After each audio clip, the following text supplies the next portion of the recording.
आज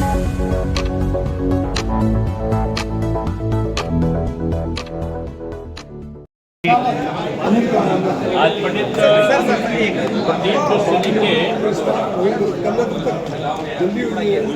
जो कथा है उसमें सम्मिलित होने के लिए मैं आया हूँ और अभी यहाँ से आगरा में कार्यक्रम है, उसके बाद फिर हाथरस में है।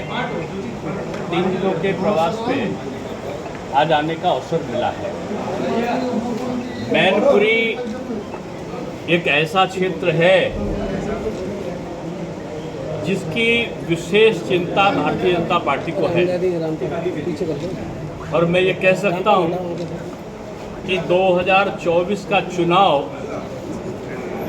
की जो 80 की 80 सीटें हैं उनमें से भारी मार्जिन से जीतने वाली एक सीट मैनपुरी भी होगी।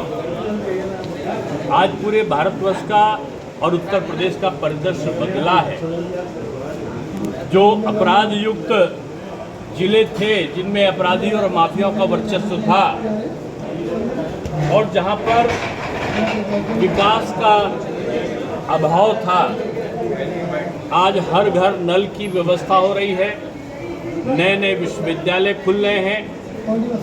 विगत 6 वर्षों में 250 माध्यमिक और 78 डिग्री कॉलेज और 15 से ऊपर विश्वविद्यालय खुल चुके हैं।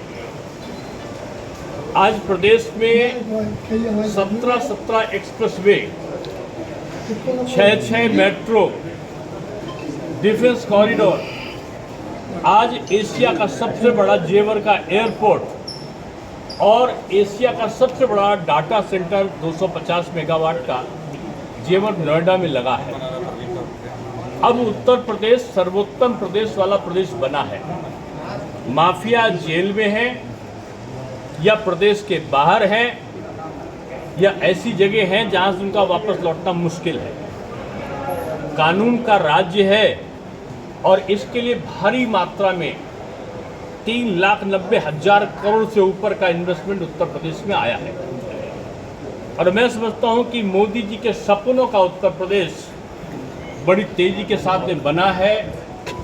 एक तरफ अयोध्या का श्री राम मंदिर बनकर तैयार होने की अवस्था में पहुंच रहा है, दूसरी तरफ बाबा विश्वनाथ का कॉरिडोर अपनी भव्यता और गरिमा को आज पूरे देश में स्थापित कर रहा है।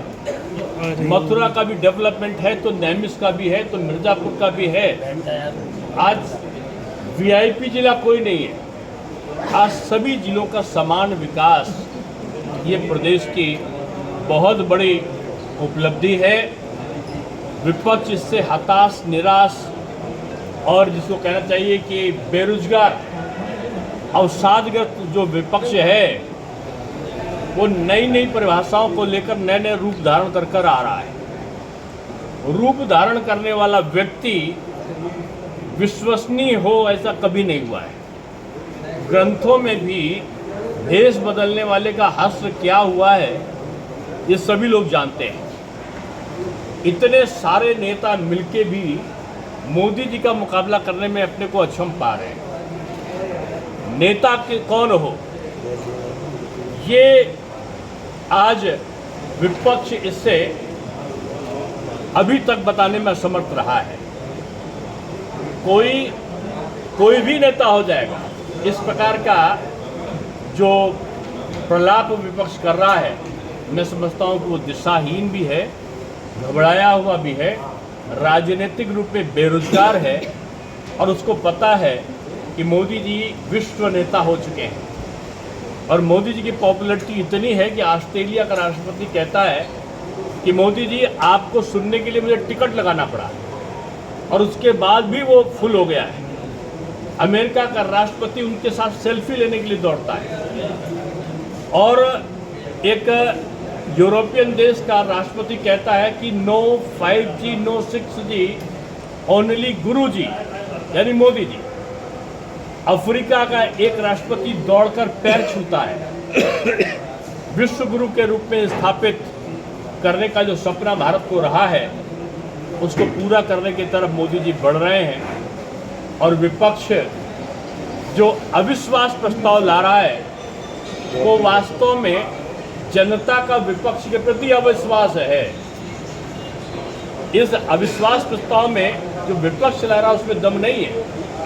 जनता ने पहले ही लोकसभा और विधानसभा चुनाव में विपक्ष के प्रति अविश्वास व्यक्त कर चुके हैं और आने वाले 2024 में जनता का जो बहुत बड़ा अविश्वास प्रस्ताव होगा वो विपक्ष के खिलाफ होगा। मंत्री जी, मणिपुर की घटना पे कुछ प्रकाश डालेंगे, क्योंकि 77 दिन तक देखिए आज लोकसभा में विपक्ष का जो प्रस्ताव आ रहा है उसमें मणिपुर पे व्यापक चर्चा होनी है, लेकिन मणिपुर के साथ साथ बिहार में जो कुकृत्य है क्या उसकी चर्चा नहीं होनी चाहिए? जो केरल में खुलेआम बहुसंख्यकों के बारे में नारा लगाते हुए स्त्रियों का अपमान करते हुए चल रहे हैं, क्या उसकी चर्चा नहीं होनी चाहिए? क्या बंगाल में दर्जनों नहीं सैकड़ों महिलाओं के साथ में दुष्कृत्य की घटनाएं हुई हैं, खुलेआम उनके घरों को जलाने का तांडव हुआ है, क्या उस पर चर्चा नहीं होनी चाहिए? सभी पे महिलाओं का कहीं भी अपमान हो ये बर्दाश्त नहीं है मोदी जी की सरकार पे, और उसमें पर्याप्त जो कार्रवाई है वो भी सरकार करती है। लेकिन ये दुर्भाग्य है कि आज राजस्थान रिकॉर्ड तोड़ रहा है महिला अत्याचार का, बिहार में महिलाएं असुरक्षित हैं, बंगाल में पलायन जारी है महिलाओं का भी और गरीबों का भी, और खासतौर से बहुसंख्यक वर्ग का। ये भी मुद्दे हैं देश में, और देश के जो षड्यंत्रकारी लोग हैं मैं समझता हूं कि अब उनके दिन लद गए। कोई भी षड्यंत्र उनका कामयाब होने वाला नहीं है, क्योंकि तीसरी बार 2024 में मोदी जी एक बार फिर से प्रधानमंत्री बनेंगे और 80 की 80 सीटें उत्तर प्रदेश की बीजेपी अपने कार्यकर्ताओं के बल पर और जनता के विश्वास पर जीतेगी। गैर भाजपाई जो राज्य है उस पर आपने कह दिया कि वहाँ भी अत्याचार, कानून व्यवस्था ध्वस्त है, तो 356 की आपके पास ताकत है, वहाँ राष्ट्रपति शासन लगा दीजिए। अब आने दीजिए राज्यपाल की रिपोर्ट, अभी इतनी जल्दी क्या है? राज्यपाल की रिपोर्ट आए और सारी चीज़ें सबके जनता के सामने तथ्य आने दीजिए। क्या भारतीय जनता पार्टी के पास सिर्फ मोदी नाम का ब्रह्मास्त्र है? बीजेपी में कोई भी नेता नहीं, सब कार्यकर्ता है, और मोदी जी तो अनमोल रतन है, वो जहां रहेंगे उनकी चमक बरकरार रहेगी, जिस क्षेत्र में काम करेंगे उसी के वारे नारे होंगे। बीजेपी कैडर बेस्ड पार्टी है, जिसमें अटल जी भी कहते थे मैं कार्यकर्ता हूं और मोदी जी भी कहते हैं मैं कार्यकर्ता हूं। बीजेपी विपक्ष ने इंडिया दल का नाम रखा है, क्या कहना चाहिए? अब इमोरल, डिसऑनेस्टी, और जिसको बोलना चाहिए कि एक तरह के इनकॉम्पिटेंट लोगों का ये अवसरवादी ये संगठन है, और ये पहले मिलते हैं और मिलके टूटने का भी उतनी ही तेजी से रिहर्सल करते हैं। आप सांसद के समर्थन में डिम्पल यादव बैठ गई हैं धरने पे, क्या उन्होंने एक विपक्षी एकता की दिखाने को तस्वीर पेश की है? अब जनता ने बहुत सारे लोगों को बैठा दिया है, तो बैठने का उपक्रम उनका रिहर्सल तो लोगों को करना नहीं, वो तो अभी यहीं से जीत के गई है मैनपुरी से। मैंने कहा ना कि बहुत लोगों को जनता ने बैठा दिया है। मोदी जी की लोकप्रियता ने पूरे देश में और प्रदेश में एक बार बीजेपी को प्रतिस्थापित करके बैठा लाया। लोग बैठने का रिहर्सल करें, अच्छी बात है, जनता ने तो उनको बैठा ले दिया। लगातार छोटे दल एनडीए में शामिल हो रहे हैं, उसमें अखिलेश जी ने ट्वीट किया है कि इसमें सीटों का बंटवारा कैसे करें। चिंता कोई बीजेपी की ना करे, हर दल अपने दल की चिंता करे। बीजेपी एक ऐसा वटवृक्ष है जो सभी को साया देता है। स्वामी प्रसाद मौर्य ने कहा कि भारत में मंदिरों का भी सर्वे होना चाहिए। अब सनातन संस्कृति इतनी प्राचीन है कि उसके बारे में छोटे मोटे लोगों का कोई वक्तव्य आता है, उसको कोई महत्व नहीं होता। आखिरी सवाल है कि आप कह रहे हैं कि सत्ता विपक्ष जो है वो व्यर्थ की सिर्फ हंगामा करता है, काम नहीं करने देता। तो 267 में, अनुच्छेद 267 में आपको वहाँ वार्ता करने में कहाँ समस्या आ रही है? देखिए अभी तो गृह मंत्री ने सदन के अंदर खड़े होकर कहा कि मैं इस पर वक्तव्य देने के लिए तैयार हूँ। जो जिसके मंत्रालय से संबंध होता है वही मंत्री वक्तव्य देता है। अगर आप मणिपुर की घटना का जिक्र कर रहे हैं तो गृह मंत्रालय उसमें वक्तव्य देने के लिए तैयार बैठा है। विपक्ष सुनने से इसलिए भाग रहा है कि वो एक मुद्दा बनाना चाहता है। मुद्दा विहीन विपक्ष शोरगुल के अलावा वो जनता के हित में कुछ करने की उसकी हिम्मत था।